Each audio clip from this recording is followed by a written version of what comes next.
Fin de journée. Une bande de mecs. Le copain qu'ils ont enterré la semaine dernière s'adresse à eux.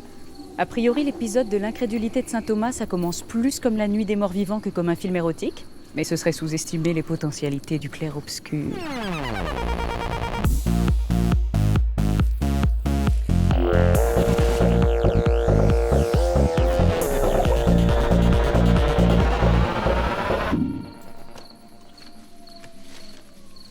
« 1603. Le Caravage vit à Rome et peint ce tableau pour un marquis local.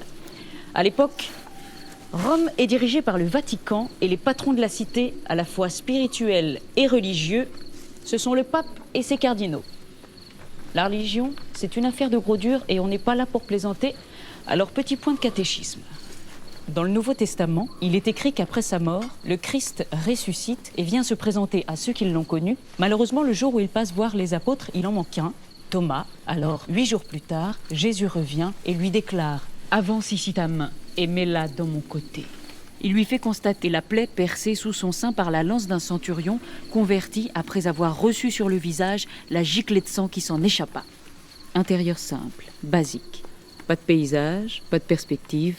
Des visages expressifs, proximité, effet de réel. Il y a débat entre les peintres et les théologiens, à savoir si Thomas a réellement eu besoin de toucher pour croire à la résurrection. Mais apparemment pour Caravage, c'est clair. À ce propos, il est intéressant de souligner que si Jésus cultive des amitiés viriles ambiguës, il n'en est pas de même pour ses amitiés féminines. Si l'on compare avec les récits et les représentations de l'apparition post-mortem du Christ à Marie-Madeleine, la tension retombe directe. C'est dans un potager que Jésus se présente à son ancienne disciple déguisé en jardinier.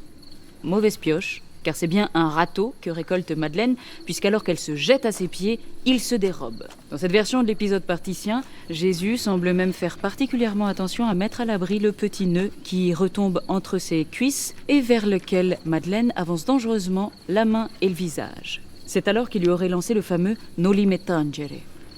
Traduction « Tu ne me touches pas ». Au moins c'est clair. Comme le décor de cette scène à ciel ouvert, bien loin du chien et loup de la backroom caravagesque.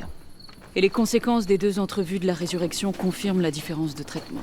Tandis que Thomas, revigoré dans sa foi par évangéliser du côté de la Syrie, Madeleine, pénitente, se retire dans une grotte, à jamais coincée dans la friendzone.